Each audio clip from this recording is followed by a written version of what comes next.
Now the latest in the search for the wreckage of AirAsia Flight 8501. Search teams report finding images of two large objects at the bottom of the Java Sea off Indonesia.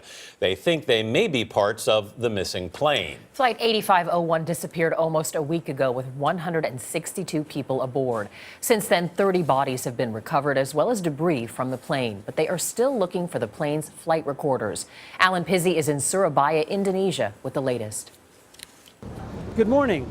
No one is crowing success yet, but an oil slick and an image taken by a geological survey ship could mark the first real breakthrough in the search for the missing AirAsia plane.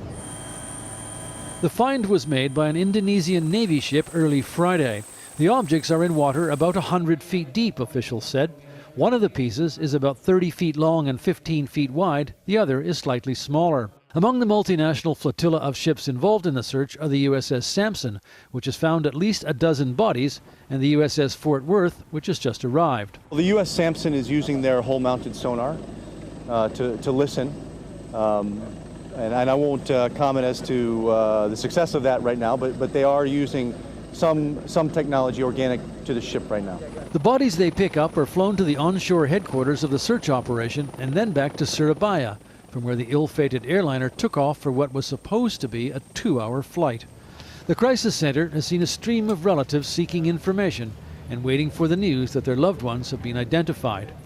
Doctors advise them not to view bodies, but to rely on the forensic evidence of fingerprints, dental records, or DNA, as well as physical descriptions and clothing.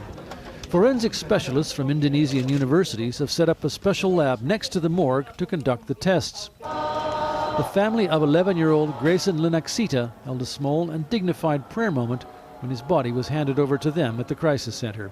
The first identified flight attendant, AirAsia Flight, was buried in her hometown last night. Indonesian authorities said today they had grounded all AirAsia flights between Surabaya and Singapore because the company did not have a license to fly the route on Sundays, the day of the crash. Anthony, Benita.